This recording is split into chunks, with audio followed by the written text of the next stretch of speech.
Hi friends, ഇന്നൊരു കിടിലൻ നെത്തോലിത്തോൻ്റെ recipe ആയിട്ടാണ് ഞാൻ വന്നിട്ടുള്ളത്. നെത്തോലി കൊഴുവേന്നും ചൂടയെന്നൊക്കെ പറയാറുണ്ട്. ഒരു പ്ലേറ്റ് ചോറുണ്ണാൻ ഈ ഒരു തോരൻ മാത്രം മതിയാകും. വീഡിയോ സ്കിപ്പ് ചെയ്യാതെ മുഴുവനായി ഒന്ന് കാണണം. കൂടാതെ എൻ്റെ ചാനലൊന്ന് സബ്സ്ക്രൈബ് ചെയ്യും, ലൈക്ക് ചെയ്യും, ഷെയർ ചെയ്യും, കമൻറ്റ് ചെയ്യും കൂടി വേണം, മറക്കല്ലേ. അപ്പോൾ welcome back to my channel.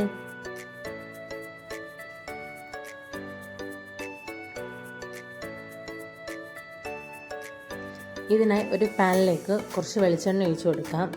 എണ്ണ ഒന്ന് ചൂടായി വരുമ്പോഴേക്കും കുറച്ച് കടുക് ഇട്ട് കൊടുക്കാം. കടുക് നന്നായിട്ടൊന്ന് പൊട്ടി വരട്ടെ. അപ്പോഴേക്കും 4-5 വെളുത്തുള്ളി ചെറുതായിട്ട് അരിഞ്ഞത് കൂടി ഇട്ട് കൊടുക്കാം. ഇതൊന്ന് വഴറ്റിയെടുക്കുമ്പോഴേക്കും 2-3 പച്ചമുളക് അരിഞ്ഞതും കൂടി ചേർത്ത് കൊടുക്കാം. ആവശ്യത്തിന് കറിവേപ്പിലയും കൂടി ചേർക്കാം. ഇതൊന്ന് നന്നായിട്ട് വഴറ്റിയെടുക്കാം. ഇനി ഇതിലേക്ക് കുറച്ചധികം ചെറിയ ഉള്ളിയും ഒരു ചെറിയ സവാള അരിഞ്ഞതും കൂടി ചേർത്ത് കൊടുക്കാം. ആവശ്യത്തിന് ഉപ്പും കൂടി ചേർക്കാം. നന്നായിട്ടൊന്ന് വഴറ്റിയെടുക്കാം. ഇതിപ്പോൾ നന്നായിട്ട് വഴന്നു വന്നിട്ടുണ്ട്. ഇനി ഇതിലേക്ക് നന്നായി ക്ലീൻ ചെയ്ത് വെച്ച് മുള്ളൊക്കെ കളഞ്ഞ് നെത്തോലി കൂടി ചേർക്കാം.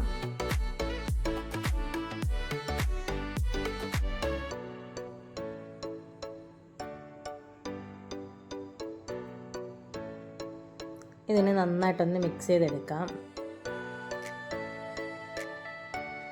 ഇതിപ്പോൾ നന്നായിട്ട് മിക്സ് ചെയ്ത് വെച്ചിട്ടുണ്ട്. ഇനി ഇതിലേക്ക് 1/4 കപ്പ് വെള്ളം കൂടി നമുക്ക് ചേർത്ത് കൊടുക്കാം.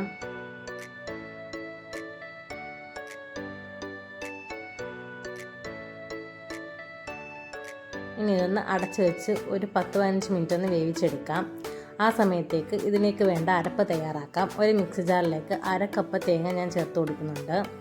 ഇതിലേക്ക് 1/2 ടീസ്പൂൺ മഞ്ഞൾപ്പൊടിയും 1/2 ടീസ്പൂൺ ചെറിയ ജീരകം കൂടി ചേർത്ത് കൊടുക്കാം. ഇതിനെ ഒന്ന് ചതച്ചെടുക്കാം. ഒരുപാട് അരഞ്ഞു പോകണ്ട, ഒന്ന് ചതച്ചെടുത്താൽ മതിയാകും. നെത്തോലി ഇപ്പം നന്നായിട്ട് വെന്ത് വന്നിട്ടുണ്ട്. കുറച്ച് വെള്ളമൊക്കെ ഒന്ന് വറ്റിച്ചെടുക്കാം.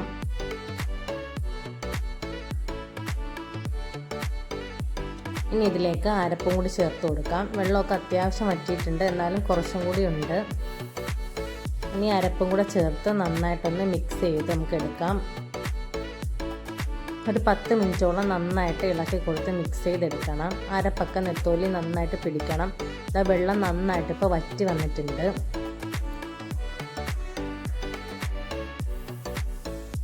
ഇപ്പോൾ നമ്മുടെ തോരൻ റെഡി ആയിട്ടുണ്ട്. സൂപ്പർ ടേസ്റ്റി ആയിട്ടുള്ളൊരു തോരനാണ്. റെസിപ്പി ഇഷ്ടപ്പെട്ടാൽ തീർച്ചയായും എല്ലാവരും ഒന്ന് ട്രൈ ചെയ്ത് നോക്കണം. കൂടാതെ നിങ്ങളുടെ ഫീഡ്ബാക്ക് എനിക്ക് കമൻറ്റായിട്ട് അയക്കണം. മറക്കാതെ എൻ്റെ ചാനലൊന്ന് സബ്സ്ക്രൈബ് ചെയ്യും, ലൈക്ക് ചെയ്യും, ഷെയർ ചെയ്യും, കമൻറ്റ് ചെയ്യും കൂടി വേണം. അപ്പം പുതിയൊരു വീഡിയോ ആയിട്ട് വരുന്നത് വരെ ടാറ്റാ ബൈ.